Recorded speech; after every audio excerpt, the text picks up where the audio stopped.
दोस्तों, भगवान भाव के भूखे होते हैं और यदि हमारे मन में भगवान के प्रति भाव ना हो और हम पैसे से पूजा करें या फिर भगवान की सोने की मूर्ति बनवा दें तो इससे भगवान खुश नहीं होते। ऐसे ही हमारे शिव भगवान भी भाव के भूखे हैं। मोहनपुर गांव में शिवम एक चौकीदार था। वह रात भर गांव की गलियों में लाठी लेकर आवाज लगाता घूमता था। इसके चलते गांव वाले चैन की नींद सोते थे। वह रात को अपना खाना लेकर निकलता और शिवजी के मंदिर जाता था।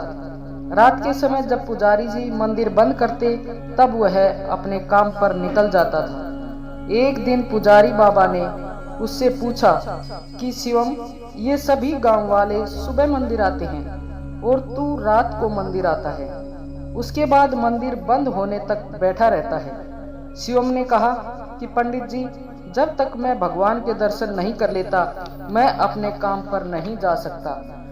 दूसरा, जब तक भगवान बैठे रहते हैं मुझे गांव की चिंता नहीं है। जब ये सो जाते हैं तब मैं गांव की रखवाली करने निकलता हूँ। पुजारी ने पूछा कि तुझे इतना विश्वास है शिव जी पर? शिवम ने कहा, हाँ पंडित जी, मेरा विश्वास अटूट है। इस तरह समय बीतता रहा। एक दिन मंदिर में एक सेठ जी आए और पुजारी जी से बोले कि पंडित जी, मेरी कोई संतान नहीं है, मैं भगवान भोलेनाथ की पूजा करना चाहता हूँ। पंडित जी सेठ जी से पूजा करवा देते हैं और कहते हैं कि भगवान ने चाहा तो तुम्हें अवश्य संतान की प्राप्ति होगी, लेकिन उसे लेकर मंदिर में दर्शन करने अवश्य आना। एक साल बाद सेठ जी के घर बेटा पैदा होता है। वे अपनी पत्नी व बच्चे के साथ मंदिर पहुंच जाते हैं। सेठ जी ने पंडित जी से कहा कि भोलेनाथ ने मेरी पुकार सुन ली। ये सुनकर पंडित जी बहुत खुश होते हैं। उसके बाद सेठ जी कहते हैं कि पंडित जी, मैं इस शिवलिंग की जगह सोने का शिवलिंग स्थापित करना चाहता हूँ। पंडित जी हैरान हो गए। उन्होंने सेठ जी से कहा कि यह शिवलिंग बहुत पुराना है, हम इसे हटा नहीं सकते हैं, और अगर आपने सोने का शिवलिंग स्थापित कर दिया तो इस खबर के फैलते ही शिवलिंग के चोरी होने का खतरा बढ़ जाएगा। लेकिन पंडित जी, मैंने निर्णय कर लिया है, अब आप ही कोई उपाय बताएं। सेठ जी ने कहा। पंडित जी ने कहा कि सेठ जी, मैं गांव वालों से सलाह करके आपको बताऊंगा, आप 2 दिन बाद आइए। रात को पंडित जी शिवम से बात करते हैं। शिवम ने कहा कि पंडित जी, आप चिंता ना करें, भोलेनाथ पूरे संसार की रक्षा करते हैं, क्या अपने शिवलिंग की रक्षा नहीं कर पाएंगे? आप एक काम कीजिए, सेठ जी से कहिए कि इस शिवलिंग को ही सोने से मढ़वा दे। इससे यह शिवलिंग सोने का दिखने लगेगा और इसे हटाना भी नहीं पड़ेगा। पंडित जी ने पूछा कि चोरों की नजर में यह सोने का शिवलिंग होगा, उन्हें थोड़ा ही पता है कि यह पत्थर का है। शिवम ने कहा कि आप उसकी चिंता मत कीजिए, सब भोलेनाथ पर छोड़ दीजिए। पंडित जी ने अगले दिन सेठ जी से सब बता दिया।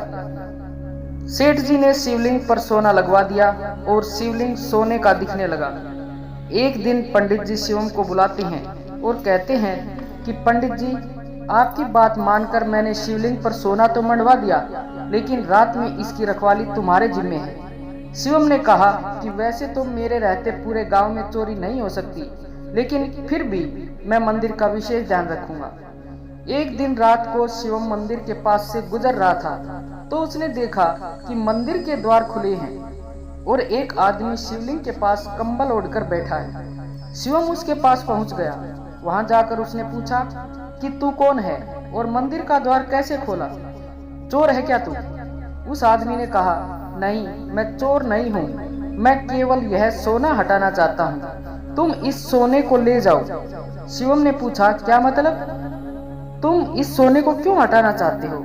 उस आदमी ने कहा कि यह सोना तुम्हारी वजह से ही लगा है, इसलिए मैं चाहता हूँ कि तुम ही इस सोने को ले जाओ। शिवम ने पूछा, आप कौन हैं और ऐसा क्यों बोल रहे हो? तभी वह आदमी शिव के रूप में प्रकट हो जाता है। शिव जी ने कहा कि मेरे और मेरे भक्तों के बीच में यह दीवार खड़ी कर दी है। मेरे भक्त जो भी श्रद्धा से अर्पण करते हैं वह इस सोने पर ही रह जाता है, मुझ तक नहीं पहुंच पाता और ना ही मेरे भक्त मेरे दर्शन कर पाते हैं। शिवम यह सुनकर भगवान के पैरों में गिर जाता है और भगवान से कहता है कि मुझे माफ कर दीजिए, मैं अज्ञानी समझ नहीं पाया कि आप तक जल भी नहीं चढ़ पाया।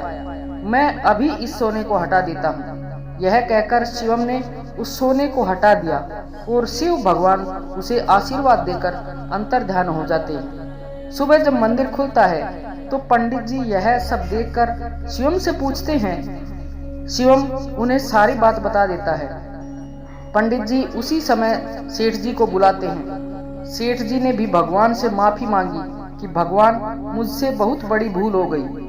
अपनी जिद के कारण मैंने आपकी पूजा में बाधा डाली। उस दिन से मंदिर में पहले की तरह पूजा होने लगी। सेठ जी ने वह सोना गरीबों में दान कर दिया। दोस्तों, भगवान श्रद्धा देखते हैं, ना कि गरीबी अमीरी। श्रद्धा के 2 फूलों से भी भगवान खुश हो जाते हैं। दोस्तों, ज्ञान बांटने से बढ़ता है, इसलिए इस वीडियो को ज्यादा से ज्यादा शेयर करें, लाइक करें व कमेंट में जय शिव शंकर अवश्य लिखें। धन्यवाद। ओम नमः शिवाय।